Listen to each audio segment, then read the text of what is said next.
It's the Practical Prayer Podcast on the 4th of November. This is the pre-show on New Thought Media Network. I am Bill Marchiony over here in Philadelphia.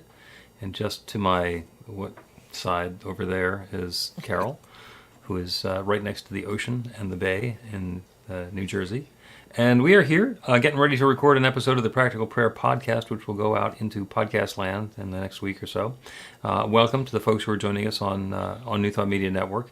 Like I said, this is the live recording session, so you get to chat with us if you'd like. You can put a comment into your social media comment. We will be able to see that and respond to it during the pre-show here. Or if you would prefer to do that, you can go onto the website at bethelight.com, be-the-light.com, and there's a section for the Practical Prayer Podcast there, and you can make your way through and submit a comment or a question or a prayer request or a whatever through there. And we will give you the same level of white glove service that you would expect if you did it live in real time. Hey, Carol. Hi. How? Okay, you come up with something good every time. White glove service? Yeah, that's Yeah. Okay. Yeah. So we're going to do an episode of the podcast, and you were wrestling with technology before we started, so we didn't get much of a pregame for the episode to talk about what we're going to talk about. So, as always, you get to tell me now before we start recording the podcast episode, or you guys just get to surprise me later. So you choose. Okay. So, a mask. I want to talk about masking because it was just Halloween. Okay. And I thought about a whole lot. So, and I know if I threw it out to you from a metaphysical perspective, it was going to be a whole lot more. So. Ooh, the gears are already turning. So, and I hope you have a detailed version of the first question, because otherwise I just got way too many directions to go in, and we will never loop back around to what you wanted. Okay, yeah. Okay. So, isn't it nice to know myself? There. I know. I think we might have been there once or twice before. Yeah, we've seen that. So let's go ahead and start the podcast episode, and then see what happens as we unmask it. Okay. A practical prayer is a prayer that works. These discussions between Reverend Bill Marchiony and Carol Lawrence dive into the details of how it works and how to work it. Reverend Bill is a New Thought minister and the author of Practical Prayer for Real Results. Your new life begins with a new thought. Carol Lawrence is on a spiritual quest, finding the New Thought teaching after decades on the pulpit in 3 different traditional denominations. I've got some questions. Together, they're exploring the philosophy and activities that come together from many of the world's religions to create the practical spirituality that is New Thought.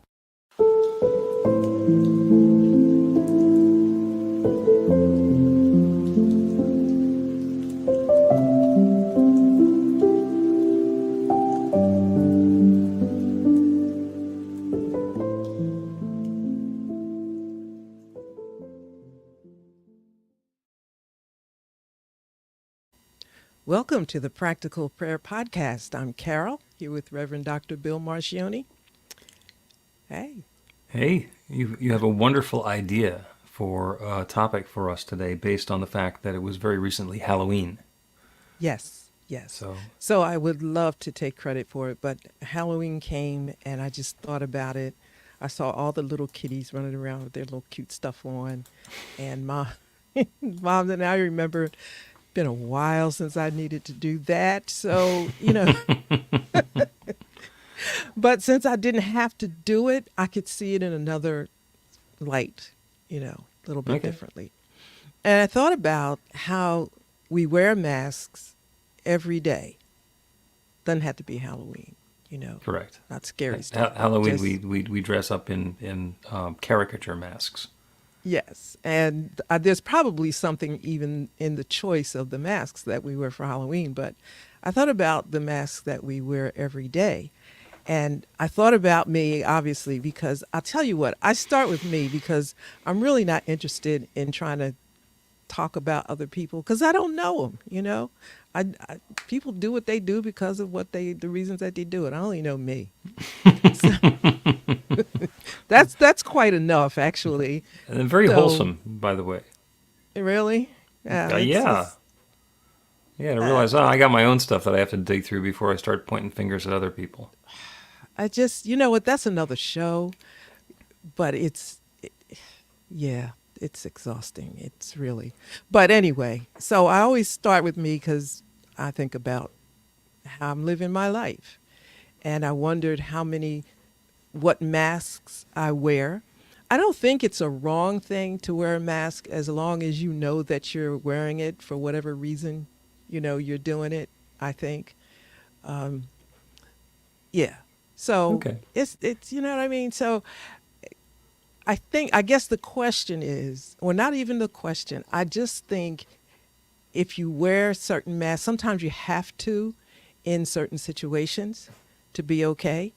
Yeah. I think about the many years, and actually, my husband and I were talking about our years in ministry in the traditional church, and since he's back there doing a little stint, we talk about it even more. And he talks about the mask that I wore, and I kind of get a little bit, tickled about it. Hi, Oliver, because I'm thinking I did what I had to do. Is that okay? Well, yeah, it's okay. People say that you shouldn't wear a mask. You be yourself all the time. Sometimes you can't. Sometimes you have to shape things and do stuff. So, is that good? Is Well, that enough to go on? yeah, and the question that I have is the term mask implies that we're hiding something while showing something else to the world. And there are also ways that we can display a particular persona. So when I'm engaging with somebody as a homeowner, that can come off differently than when I'm engaging with them as their teacher. And it's not because I'm necessarily a different person, it's because the topics that we're talking about and the perspective that I'm offering up are different. So in your mind, what's the difference there? To me, you have sometimes, I don't want to say all the time you have to do it, but there are sometimes you need to uh, adjust to the circumstance in order for things to flow smoothly. I suspect as we go on, we'll get more detailed, but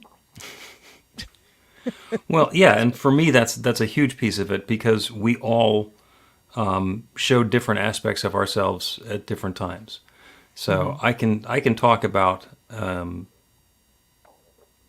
my experiences and my story differently with my close family than I necessarily will with my congregation or my coworkers or definitely my prospective employers. There's things that you just don't say at a job interview if you can avoid it.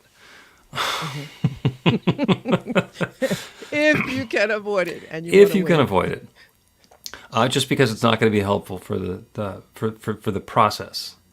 Now, and there's nuance in there. It's like, oh my God, if they ask about that or if they find out about that, then I'm not going to get the job, and rightfully so because I'm not actually qualified or eligible for the job, so I got to hide it.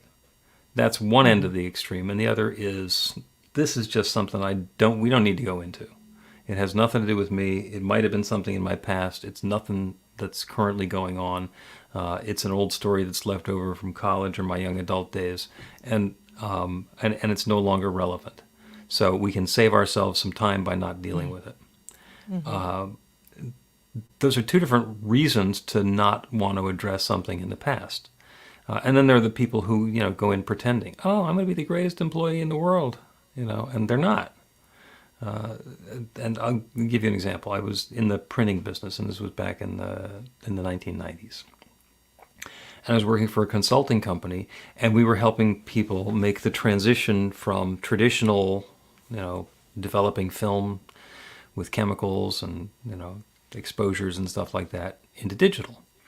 And they had this whole print shop. They were in Baltimore, and they were switching from traditional to digital, and they had a whole bunch of employees, and they wanted to know who was going to be good for which roles. And they wanted me to come in as the consultant. A consultant, by the way, is somebody with an airplane ticket and a briefcase and an opinion, who comes in and you pay a lot of money to tell you stuff you could have figured out for yourself. But anyway, that was my job.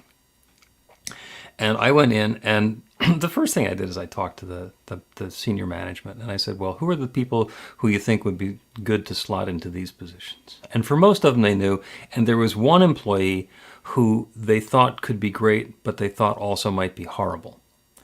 And they wanted to know what to do with her. And there was a process that I used, and I called in expert assistants from old colleagues of mine to determine if she's actually qualified or if she's making up a story. And she was absolutely making up a story. She was completely unqualified to do the new job, even though she was enthusiastic about wanting to do it. And when it came right down to it, she knew she wasn't qualified, but she also thought, well, if I'm not part of this wave of the future at this company, then I'm going to be left over as a relic of the past. Which may have been true, but it wasn't going to help her or the company, because eventually they would have found out, oh, no, she can't do this. And it wasn't a criticism. She just didn't have the skill set in order to do the new job that would have been foisted upon her. So she was trying to wear a mask and trying to get something. And my job was to see beyond the mask and understand what the situation is going to be like when the mask comes off. Because, oh, by the way, the mask is going to come off. Right? We can wear a mask for a while, but if we're engaged long enough, eventually people are going to see what's behind the mask, if it's hiding something. You made me think about my first professional transition. I was a teacher in Philadelphia school system doing adult education and stumbled into a job fair. And I thought, what the heck? And I, like, these people are going to hire me. I never even thought about working in corporate America. However, I had resume in hand, and I was in this line, and, you know, they were talking to me and looking at my resume and asked me if I had ever used a computer. Did I know how to use computers? They were looking for somebody to write courses to teach certain things, computer-based education, which was a really new thing at the time, blah, blah, blah. And I thought to myself, I want this job. I want this shot at this job. I want this.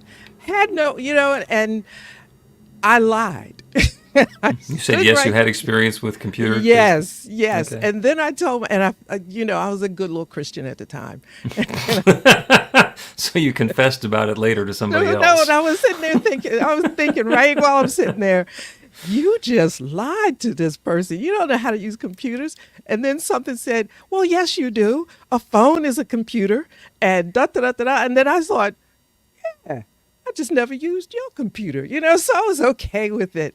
A phone is now a phone is a computer. Back then, the advanced phones had push buttons and the rest of them had dials. And that was a computer. It was more than a string in a can. So, you know, or yelling across the street. Anyway. As long as you believed it, then there was a computer. I believed it. Okay. I believed it but I also, now you used the term not qualified.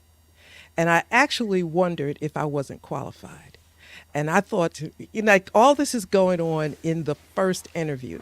Mm-hmm. And I thought, I am absolutely qualified because have I ever written a computer-based education course? No. But I can teach and write.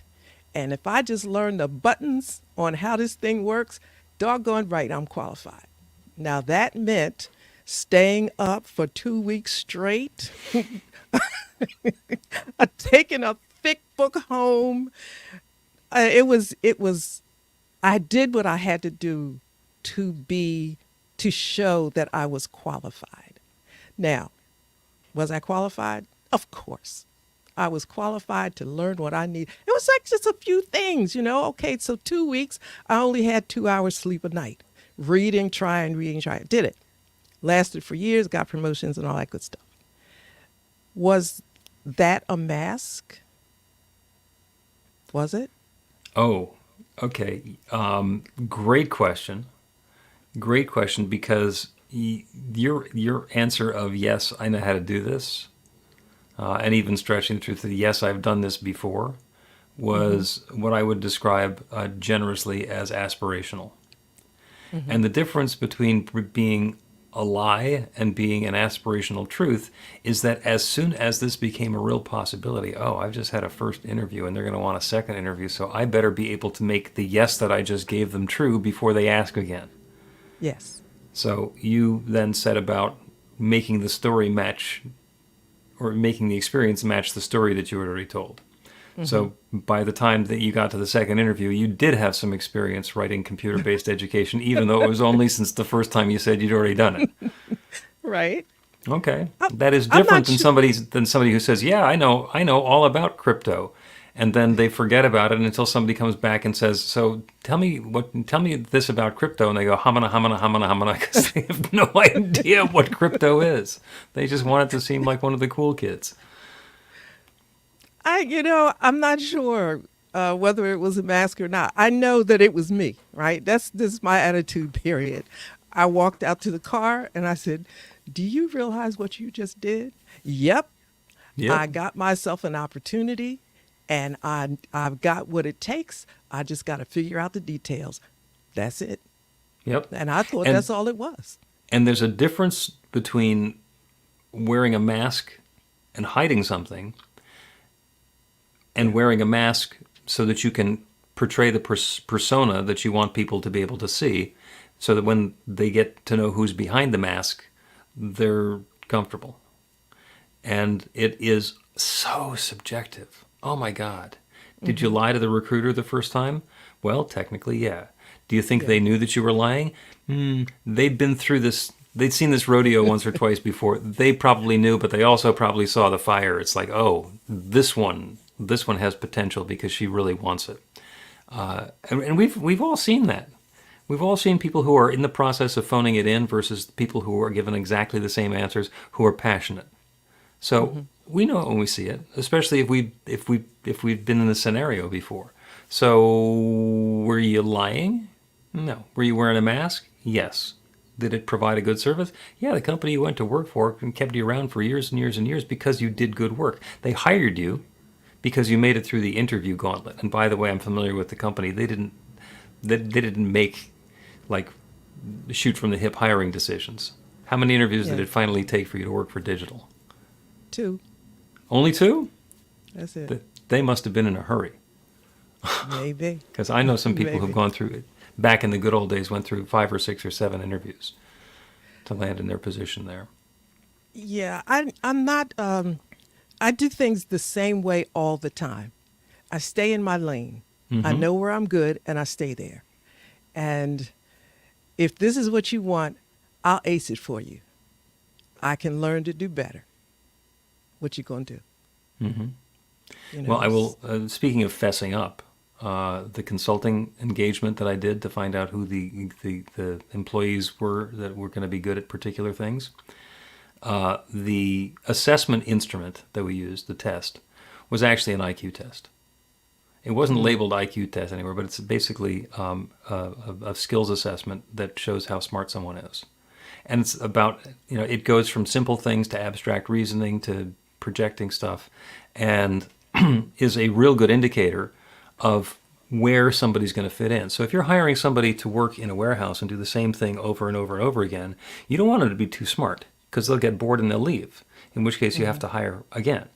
On the other hand, if you want a computer programmer, they need to be on the higher end of the scale because otherwise they're just going to get wrapped around the axle and not be able to do the job. So it's not saying smarter is better. It's like, where's the appropriateness for the particular position? So that's what we went in with.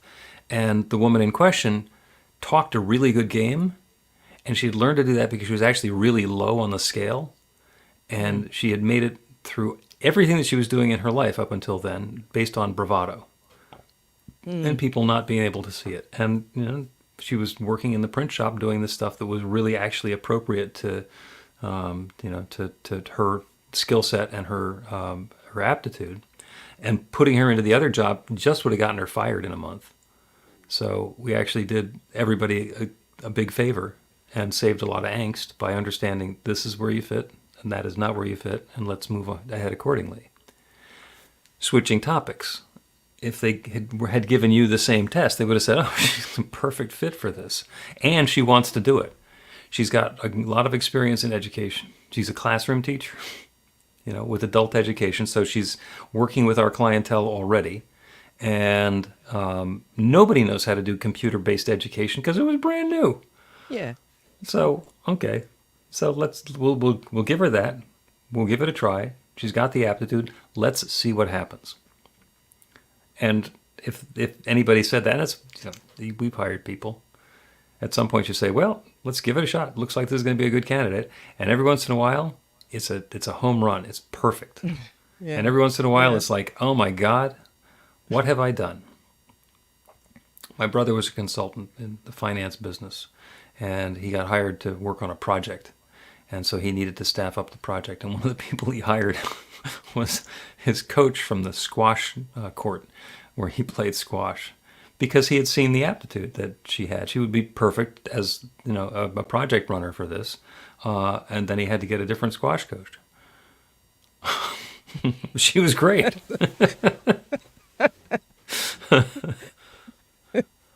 You know what? Let me tell you, this one is a little bit more touchy than the one I told you, right? So, okay. This is Actually, what wait a second. Let's tease with that. Let's tease with that and take a break, and you can tell us about that when we resume. Learn to put practical prayer to work in your life. The steps are simple to learn and let you begin to get real results to create the life of your dreams immediately. Reverend Bill Marchiony's widely acclaimed book, Practical Prayer for Real Results, gives you a clear summary of the New Thought principles behind practical prayer and the series of easy-to-understand steps found in the most effective prayers from religions and spiritual practices all over the world and throughout history. Practical prayer is not a replacement for your religion or practice. It's a technique to make the work you do in consciousness even more effective. The book includes 40 prayers on various topics that you can adapt as needed and use as your own. Practical Prayer for Real Results is available in paperback, Kindle, and audiobook on Amazon or at b-the-light.com. That's b-the-light.com. Okay, so I'm so anxious to tell you this story. Welcome back to the Practical Prayer Podcast. I'm Carol, here with Reverend Bill Marchiony. You guys understand how excited I get sometimes. Go ahead. Where we left off, Carol was about to confess about something else where she'd been wearing a mask and was concerned about being found out. Let's hear the story. We are nuts. Yeah. Okay. So listen, do I look like a pastor now? Don't answer that. I was in the three traditional mainline denominations where you don't show up looking like this at a meeting. Okay. You just don't. And so I was going from corporate to that environment was pretty easy because in corporate we had 3-piece suits and navy blue suits and all that. So I was used to the uniform, and I just transitioned to dark suits and the collar. And everybody else was wearing it, and I'm thinking, I don't think this looks good. But, this is required. Why is there so much emphasis put on this? Let's get down to the God stuff where it really matters, changing lives, blah, blah, blah. But religious regalia as a fashion statement. Yeah, and nobody's interested in my opinion anyway, right? I'm just one of a gajillion of y'all here, so whatever. So I kept thinking, you know what? I am just one of a gajillion. Who cares how I look? So I came to a conference looking like I like to look. I had them. So I won't go through the whole thing, but the thing that got attention was I had on neon green shoes, was cutouts. Nobody does that, right? They wear pumps and whatever. And I just sensible I wasn't on shoes. Yes. And outfit. And mine was just me, right? And I was not thinking about anything because I'm not on the program. I get to come in, sit down. Who cares? The person at the microphone said, "Oh my God, look at Carol. She has those, you ready? Shut up and go to hell shoes."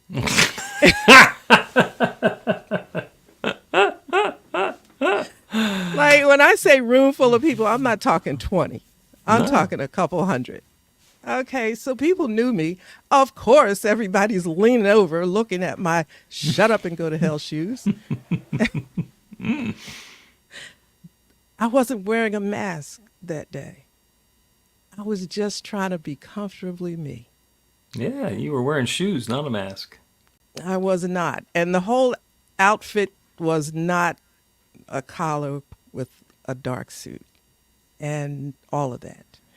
I looked like something else, I guess, to them. You know how Obama wore the tan suit and everybody freaked out? It Oh, still yeah. didn't- you know, it was like that. I wasn't even as important as he was. You know, it's just like, so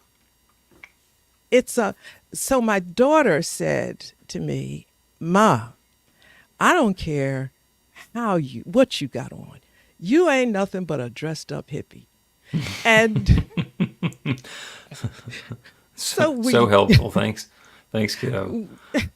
we laughed about it. She thought she was being disrespectful. She was so apologetic. I cracked up because I didn't know she saw it. She said, "Oh yeah, that's it." Okay, so am I any different? I'm still me, right? Other than the mask.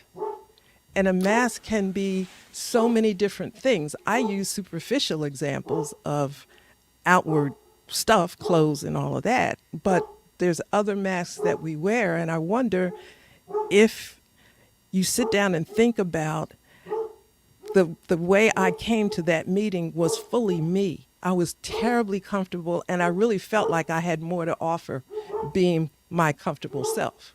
Yeah. When I found out it wasn't received well, I just thought something wrong with y'all. Yep. Just something Yeah. wrong with y'all. And I completely agree. It has much less to do with you than it does with them. And it's about reading the room. And the reason that we wear masks, in some cases, it's to hide who we are. And in other cases, it's to make the people who we're engaging with more comfortable.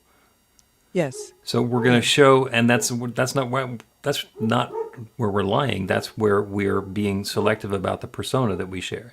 Can you go into a meeting like that dressed like an upstanding spiritual leader in your fill-in-the-blank denomination? Yes, you know how to do that. You've been doing that for years and years and years.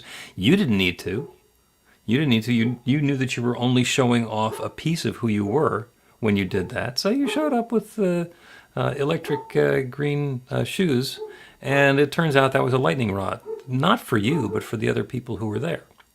So clearly you could handle it, and they couldn't handle it. So it says much less about you than it does about the people who you're engaging with. And that's okay. The story. I do weddings, as you know, and when I'm doing the intake with a couple that's doing a wedding, and they're non-traditional weddings, so it's all about love and it's all about the connection, and the couple and I work together to create a ceremony that's going to reflect their taste and style and spirituality, which is not going to be the one that the Catholic Church would do, or that the Methodist Church would do, or that the synagogue would do. And I'm not going to play the imam or the rabbi game. We're basically going to create something for them. And along the way, one of the questions that I have is, what's Reverend Bill going to wear for the ceremony? And I pose that to the couple, and they start thinking. I said, well, I can wear a robe. I got ministerial robes, very nice. I can wear a suit, if you prefer that. Or if you're okay with it, I've got a really nice tie-dye tank top and some cutoffs for your June wedding. And uniformly they laugh, and the reason that I do that is because I don't need the mask. I can wear whatever's going to make everybody there comfortable. If they're doing a highly formal black and white ceremony, then it's going to be me in the robe with a white shirt and maybe a black tie. Mm-hmm. And if they're going to be more casual, then I'm going to be in a suit. And if they don't care, if they're doing this at the beach and they say, oh, board shorts, that'd be perfect. Okay. Because it's not about the costume that I'm wearing. And in that case, what I put on the robe, is that a mask? No, it's a persona. And I look different when I'm wearing the robe than I do when I'm wearing the suit. And still the same me. And by the way, on Sunday morning, they're going to be just as married. Yeah. Here's the thing that I think I want to get to, and we did all that. It's like sometimes you have to do that. Yes, I get it. I did it for a whole lot of years. But don't lose yourself in the process, Right. because the last, I would say, I counted, but it was like 4 years, the last denomination I was in. It was just the most horrible experience, just the most horrible experience. And because it was about the outward appearance, the mask that mattered. So everybody, and the person who was in charge was made everybody scared. So, because you're scared, if you don't do such and such, you're not going to get such and such an appointment. But I was like I was older than most, and so I had a sort of like a real I don't care thing starting to take over. And you just have to be careful you don't lose yourself when you're wearing the mask. I think wearing the mask for the right reasons, if that's a fair statement, it's probably something that this could go on forever, but Yeah. for the right reasons, not to lose yourself and become the mask, but Yeah. know that that's what you're doing, right? Absolutely. And that's a wonderful question to ask. And if there's ever the situation, I'm going to say this for the people who are listening, a situation where you feel like you're being forced into pretending to be somebody who you're not being, the question is, what's the reason that you're being asked to do that? And is it okay to do that for the reason that you're being asked? So, Carol is being asked to toe the line that this particular denomination follows so that she can get along with the denomination. And you did it for a little while, although it was awful. And if you were 35 years total and 4 years in that one, then obviously the fuse burned out really quickly. It sure did. And the question is this okay? Can I do this and remain in integrity with myself? And if the answer is yes, then go ahead and do it. Put on the fancy robe like I do for the wedding. And if the answer is no, then say, this is not for me. This doesn't fit. And you get to go on and do something different. I tend to not behave any differently when I'm wearing the robe than when I'm not wearing the robe. And interestingly, I have really nice robes that have the doctor bars it's a worsted wool suit with the embroidered velvet doctor bars because I got a doctorate and all the rest of that stuff, and it's very fancy and it's really heavy, and I prefer to wear it when it's really cold. Like outdoor weddings in November, perfect for that particular robe. Summertime, meh. But I have another robe, which is actually a really cheap graduation robe that I got on Amazon. It was like for $18. And the advantage of that one is that it doesn't wrinkle because it's made of completely synthetic materials. This has never seen a natural anything. And I can shove it into a suitcase and bring it to an event and put it on. And it looks not bad. And I know the difference. I know when I brought the good robe and when I didn't bring the good robe, but it doesn't change who I am or what I'm bringing to the circumstance. And if I had to do a wedding dressed in the cheapo robe, again, they'd be just as married by the time I got done and feel that same connection because it's not about the robe. It's not about the mask that I'm wearing. That's simply to get everybody into the room so that we can have the deeper engagement about the good that we are all mutually looking for. You used a really, really important term. You said integrity, the integrity of yourself. I asked myself, if God showed up at this event. Now, of course, I'm not using. Carol? What are you doing in those green go to hell shoes? Here's the thing. No, if at any given meeting, over the whole 35 years, whatever, and more importantly, toward the end of that experience, I said, now, if God showed up, would God recognize me? And that gave me pause, really, because the way I showed up to get that corporate job, I didn't dress that way when I was going to school, when I was in the classroom. I knew what I had to put on. I knew the image that I had to project in order to even get their attention, to get to the chair. I knew what I had to do, but it was still me. Mm-hmm. And so forth. But then you can get into something so deep that you don't even know who you are anymore. And I saw that happening to people. I saw it. Now, it could have been happening to me as I was going through, probably. When I said, this is it. Okay. I was not 25 years old either when I said that. So sometimes it takes a while to have courage enough to be authentic and have integrity, because you're not afraid anymore. Mm-hmm.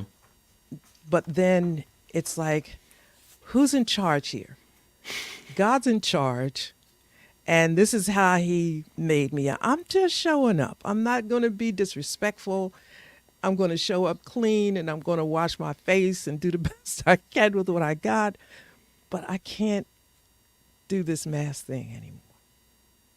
Because, I'm going to say this. I can see the checkered flag. You can see the checkered flag from any age in your life. You can, it's there. But what does it mean to you? Like, I don't want to live another day not being who I came here to be. I can't be that all the time. I get it. I can't. But I know it. Do you know what I mean? I know exactly what you mean. It's about our story, because when we put on a mask, or we put on the wardrobe, or when we doll ourselves up, what we're doing is we're presenting a particular version, or we're leading with a particular version of our story. And it's because that's the part that's important now. Did it help that you showed up for your first big girl interview in corporate America, dressed like you belonged in corporate America? Yeah, because it took a huge question off the table. Is it possible that she can fit here? They look at you. Yep, you can. You open your mouth and you talk for a little bit. Yep, she's not going to embarrass us going into meetings.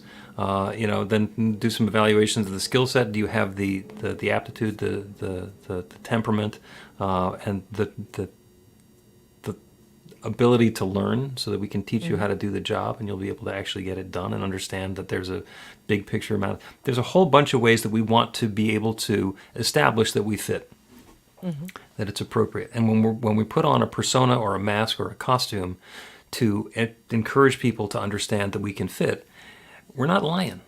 We're simply showing an aspect of ourselves. We're giving a version of our story so that it can land. If the version of the story that we're giving isn't true, if we make something up and there's nothing to back it up, that'll come out. And that's kind of how the creative law in the universe works. If we claim something that we know isn't true, eventually the consequences of that show up in our lives. It can sometimes be later in the same interview. Sometimes it can take years and years, but it always comes out. It does. I think that the one thing I appreciate about New Thought, it takes you to a place where you can be, if you choose, you can be still and really face the world as it is and decide how you want to fit into it. You can decide whether you want to take your authentic self and say, listen, this is how I came here. I have some value to add. I'm going to just travel until I find the sweet spot. Beautiful. Or you can play it whatever and leave the planet unhappy and unfulfilled, I think. So which way you want to do it? Yep. And let's take another break, and when we return, we will have a little practical prayer on living in integrity and finding that perfect fit. Get inspiration in an instant. God calls are the gentle and uplifting moment of truth to help you remember that the bright light of God's love is shining right now as you. It's your God Call with Reverend Bill. Start your 2-week free trial today, and you'll get a phone call 4 times a week from Reverend Bill with an uplifting half-minute message filled with insight, wisdom, story, and fun. Let your light shine. You can answer the call to listen to it live or let it go to voicemail so you can hear it later. After the free trial, your subscription is just $5.95 a month. The details are at godcall.org. God calls are disruptive, intentionally. Whenever you write something, put on a gold star. They take you away from your routine to remind you about the truth of who you really are. They come at random times between 8:15 a.m. and 6 p.m., so you won't be expecting them. And somehow, the message is exactly what you need to hear at the time. Magic is loose in the world. It's a moment of motivation in the middle of your day. Find out more and start your 2-week free trial now at godcall.org. Welcome back to the Practical Prayer Podcast. I'm Carol, here with Reverend Dr. Bill Marchiony. We have been talking about masks and personas and leading us up to prayer on fit and perfect fit and living in integrity. And I was reminded during the break of a story, something that happened. I was in high school. There used to be a TV show, Dick Clark did it as a game show called The $20,000 Pyramid. And there's 2 contestants, and in the final contest, the one person is looking at the pyramid and they can see what the words are, and they need to get the other person to say the word that they're looking at. And in the last version, they can only say one word to make that happen. And this was an episode I happened to be in the studio audience because I lived in North Jersey, and every once in a while we'd play hooky. And they shot 5 shows in a day, and you get to go sit in the studio audience, and it was a ton of fun. And there's 2 guys in Final Jeopardy, and they made it all the way through, and they're on the last word, and they got a few seconds left. And the word is pediatrician. And the guy looks at the word pediatrician and he says, foot doctor, which of course is a podiatrist. And the other guy says, pediatrician. And he won the $20,000. With the wrong answer. Was it the wrong answer? That's where the fit comes in. So was it the right answer? Technically, no, it was not the right answer. However, it was the winning answer. So, to me, that's wonderfully instructive, because I can say, am I living in integrity? It's like, in integrity with what? Do the pieces fit together here? Is the mask that I'm showing to the world around me for the purpose of having success and joy and harmony and uplift? Or is it for me getting over on somebody and putting them down to put myself up? Mm-hmm. It's all it's all a personal opinion. So it's really difficult to look at somebody else and judge them of, oh, you did that wrong. You got the wrong answer. Did the guy get the wrong answer? $20,000 says he got the right answer. Yeah. I see a comment that just popped up from Mary. It says, many times society causes a person to wear a mask. And that's true. And I probably wear one sometimes and maybe not realize it, But I think if you know that you're doing it, you're still in integrity. If you know that you're doing it. Yep. And there may come a time when you can't deal with it anymore. You don't want to. But that's, if you know what you're doing, I hold that in high regard. You made a decision. It's good in this moment. Yeah. Go with it. But as long as you always remember who you are. Yeah, and I have those personal stories. They've got a pulpit, so I'm talking to my congregation every Sunday morning, and I take 15, 20 minutes to tell an uplifting and insightful story. There's a whole bunch of stuff that I could talk about that I don't, and some of it is because it's inappropriate for me to drag my spiritual community into that. And in some cases, it's because it's stuff that I'm going through, and until I get to resolution for myself, there's really no reason to unload it on a group of unsuspecting people. Yeah. In some cases, it's because it's going to be really provocative and stir something up that I would rather time so that we can stir that up at a point when we have the bandwidth to address it and let things calm down in a new way. You know, when they're building a bridge, sometimes they have to blow up the ground. It's important to be ready with the rest of the bridge before you get out the explosives. So have a plan. That's a leadership thing, you Yeah. know, and that's another side of the street. But you know that you're making a conscious decision. Right. But Right. I'm going to acquiesce to you. Okay. Go ahead. So we're 'Cause gonna. I'm going to take us into another whole Yeah. thing. Well, then we got another episode that we can do in a week. So Yeah. let's do a prayer now. A practical prayer on living in integrity, and that is about fit. It is about having the persona that we're presenting, the mask that we're wearing, the costume that we're showing up with, be appropriate for us and for the situation. Yeah, I'm really comfortable wearing sweatpants. And there are some gatherings where wearing sweatpants would change the nature of the gathering and change the nature of the way that I'm involved in a gathering. For example, a black tie event with me wearing sweatpants is just going to be awkward. It's going to feel awkward for me. It's going to feel awkward for other people. So if I show up wearing a tuxedo, it's not because I'm pretending to like wearing a tuxedo. It's because that's what the circumstance is inviting. And as long as I'm okay, that I can know that I am perfect, whole, and complete, whether I'm wearing sweatpants or a tuxedo, that's fine. Then the engagement is fit. Let me engage in this circumstance in a way that fits for me and for everybody involved. And the big question is about our own integrity. So let's go ahead and close our eyes to the specifics of the circumstances and get an idea of what living in integrity is. And that, to me, is whether I'm wearing the sweats or wearing the tuxedo, I'm okay. Am I truly okay? Am I giving up something of myself in order to dress in a particular way? Even if the reason that I'm dressing that way is because of the event that I've been invited to and the expectations of other people. Can I be okay?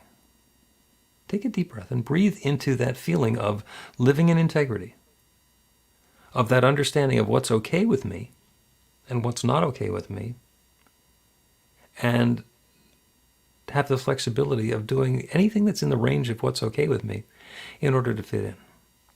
And understanding that if there is something I'm invited to do that's not okay with me, but I don't pretend, that I don't do it just to get along. Where's that range? What is that truth about me? What is possible for me? What is the highest and best unfolding as me as I engage in each of these situations? With that awareness, we can turn our attention to that infinite creative power, that one divine presence, that one love, that one infinite energy that forms and shares and shapes and unfolds itself as every part of its creation. Everything is that one divine presence. It's God or spirit or nature or the Big Bang or a big happy coincidence. Whatever it is that one divine source sharing itself as its creation. And everything is unfolding from that one and as that one and a new expression of that one. So this next new experience that each of us is coming into is that one expressing itself. The way that we are expressed in the world is that divine power and presence revealed in a way that is unique to us. So as this next experience presents itself, we are guided, we are informed, we are automatically aware of that which fits and resonates and is okay. To bring integrity and authenticity to our true, authentic selves, and that which is unacceptable. And without needing to have a negative, nasty reaction when it doesn't fit, without any need to force the circumstance to meet some preconceived notion, I invite each of us to be guided by that infinite intelligence that already knows, to inform us as to what is okay for me. Am I living in integrity? Is this a good fit for me for now? Is this something to which I can say yes? And as we come to clarity on that, that infinite creative power that creates everything creates this newness for and as and through us. Sometimes by unfolding as that goodness coming about, sometimes by leading us in a completely different direction where we're not dragged off of our center. And in any case, it is good and love unfolding, and for this I am grateful. I'm so, so grateful for the wonderful way this is happening. I'm grateful for the masks coming off and the truth being revealed, the fit occurring, and the love unfolding. And so with gratitude for all this good, I speak this word and I release it into that creative law. And it is already saying yes. And so it is. The Practical Prayer Podcast with Reverend Bill Marchiony and Carol Lawrence is a production of BeTheLight.com, be-the-light.com, where you can find more information about practical prayer for real results. Our theme is by Music of Wisdom.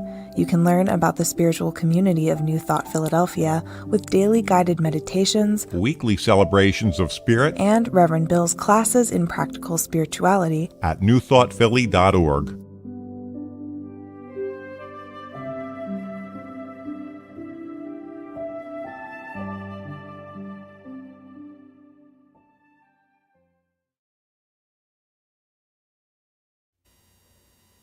Wow, we could have kept talking until next week. That was great.